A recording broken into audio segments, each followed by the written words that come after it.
Cubao bus terminals see orderly flow of passengers heading north for Undas. And for the details, we have our mobile journalist, Arles de los Santos, this time not in Taguig for the ICI coverage.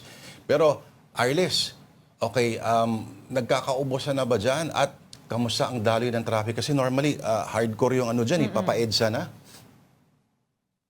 Lord at Denise, so far no, nakita natin kanina, ilang minuto lamang bago tayo pumasok sa programa ay sinilip natin yung southbound nitong EDSA kung saan nga tuloy-tuloy naman ang daloy ng trapiko doon. Pero sa northbound, kung saan nga patungo yung hindi bababa sa 10 provincial buses na matatagpuan dito sa Cubao, Quezon City ay medyo dahan-dahang bumibigat na. Siguro yun nga daw dahil malaki yung mga bus at marami kumpara sa mga normal na araw, no, talaga daw maaaring magkaroon talaga ng mabigat na daloy ng trapiko. Pero Lord, kung maaalala mo man, no, noong mga nakaraang araw na banggit mo na magagamit na naman natin yung hindi mahulugang karayom, ang dami ng tao, medyo kakaiba ang ating sitwasyon dito ngayon. Dahil kung titignan nyo, sa aking likuran ay bakante ang ilang mga upuan dahil yung ilang mga pasahero dito ay hindi na kailangan pumila ng kahaba-haba at ng napakatagal. Isa sa mga nakikitang dahilan dyan no, ng isang bus terminal na ito sa Quezon City, yung kanilang successful na operation ng online ticketing system, maging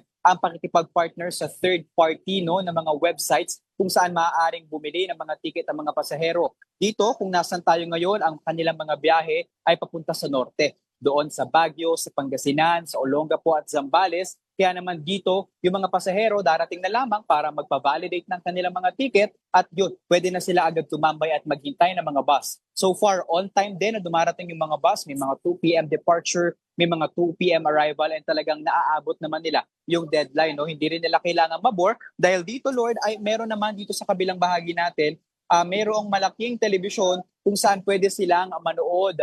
So, hindi na din nila iisipin yung kanilang mga pagkain dahil meron din mga food stalls na matatagpuan dito. Kumpleto na.